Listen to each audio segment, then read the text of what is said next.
Fracking. It is the process that uses water to free natural gas and petroleum in rock.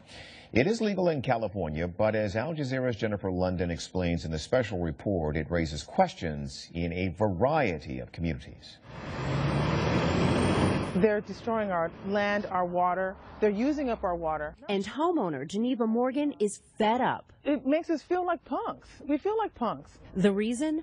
Morgan and others living in the View Park neighborhood just west of Los Angeles face fines if they violate water restrictions, while the oil company operating next door is free to use millions of gallons of water for fracking. They use quite a bit of drinking water to do this work when we have no water in our reserves. There's no water in the Los Angeles Basin aquifers at this moment. The oil and gas industry is known for being secretive. Getting on the property to see the fracking process up close is next to impossible. But we do know to frack just one well, it takes anywhere from 100,000 gallons up to 1 million gallons of water. In 2013 and 2014, approximately 1,600 wells were fracked in California, according to the Division of Gas and Geothermal Resources, known as DOGGR, the state agency in charge of regulating the oil and gas industry. Is DOGGR regulating and monitoring how much water is being used for every frack job? Water rights in the state of California and that it's not regulated by the state. Shouldn't the regulatory agency be regulating and have oversight over that? Well, again, if the legislature gives us the authority to go ahead and take a look at that, we surely would.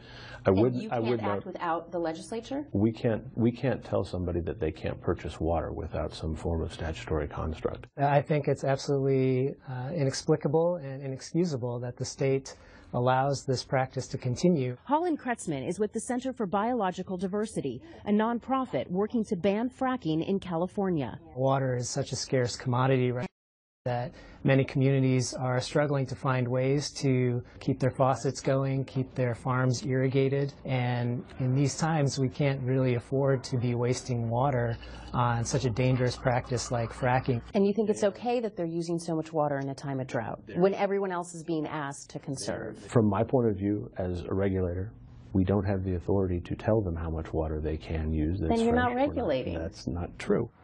In California's 2013-2014 legislative session, 11 fracking bills were proposed.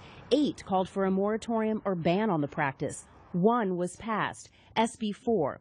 It goes into effect in 2015, and although it calls for some increased oversight, it will not limit the amount of water oil companies can use, even as Californians struggle to survive the worst drought on record. Who is looking out for us? It's just us. We have to get like boots on the ground. We have to start as citizens and stand up for our rights and say, it's enough already. It's enough.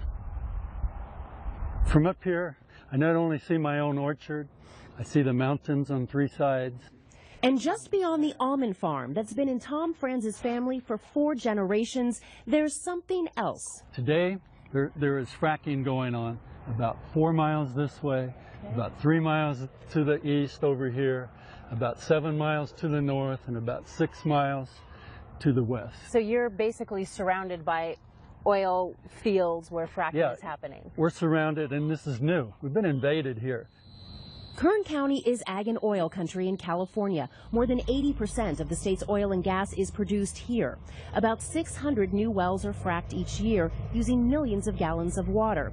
Water that farmers say they need to irrigate their crops. These trees will die if they go about 2 months without water. France is also uneasy about possible leaks and spills that could contaminate what little groundwater is left. In 2012, he videotaped the illegal dumping of fracking wastewater into an unlined pit near his orchard. As a farmer, I know, and I've seen what's happened in this area, that whatever chemicals we've used on the surface, a lot of those chemicals have made their way into our groundwater already. Almond farming is an $11 billion industry in California's Central Valley, and every single almond is dependent on what's in the soil and what's in the water that's used to grow the trees. If the water and soil are contaminated, so are the almonds.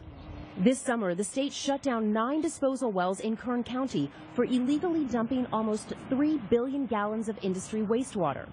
Jason Marshall is the chief deputy director of the state agency in charge of regulating the oil and gas industry in California. Who is protecting the people of California to make sure that their groundwater isn't being contaminated? There's a multitude of agencies that are looking out for that because there's a multitude of jurisdictions. One of those agencies is the California Water Resources Control Board in Sacramento.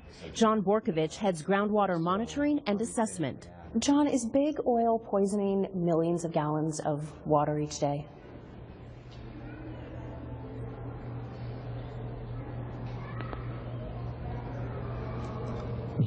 So you're asking me to give you a yes or no answer on something that I don't know. So I think the right answer would be that I don't know. Back on the farm with Tom France, he says when it comes to farming versus fracking, it's not a fair fight. Tom, do you think farmers have a friend in Sacramento? Who's watching out for you? You know, Big Ag has always had friends in Sacramento, but when it goes against big oil, the whole game changes. You know, they're more powerful. Oil has always gotten their way. For farmers in Kern County, the old saying, oil and water don't mix, has taken on new meaning. In the small farming town of Shafter, California, students at Sequoia Elementary School play in the shadow of big oil. My first concern is about the health of my daughter because, you know, many things happen in my area. First thing is fracking. Fracking is a controversial oil and gas extraction method where water and chemicals are pumped into the ground to break apart rocks, allowing oil and gas to escape. Longtime resident Rodrigo Romo says he believes it's making his 13-year-old daughter sick. According to well records, 3 wells less than half a mile from Joanna's old elementary school were fracked at some point in the last 3 years. In August, Joanna started suffering from seizures. When I still went to that school, and I went outside and it was very hot, and Frankie were working there, my head started to hurt a lot. Joanna now takes half a dozen pills a day. She no longer plays softball or hangs out with friends. I want to see my daughter laughing and jumping and running again. I love my daughter.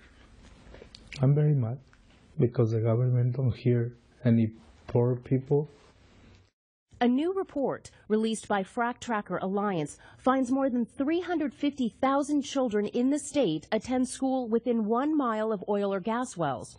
And school districts with large Hispanic populations are more likely to be close to oil production, including fracking. In Shafter, 82% of the population are Hispanic. What the data shows is an undue burden on these communities that are predominantly Hispanic and predominantly non-white. Just beyond this fence, you'll see the playground for Sequoia Elementary School. Just beyond the playground.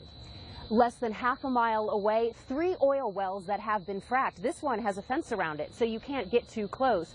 But residents here say the fence will not protect them and their children from toxic chemicals that are released during the fracking process.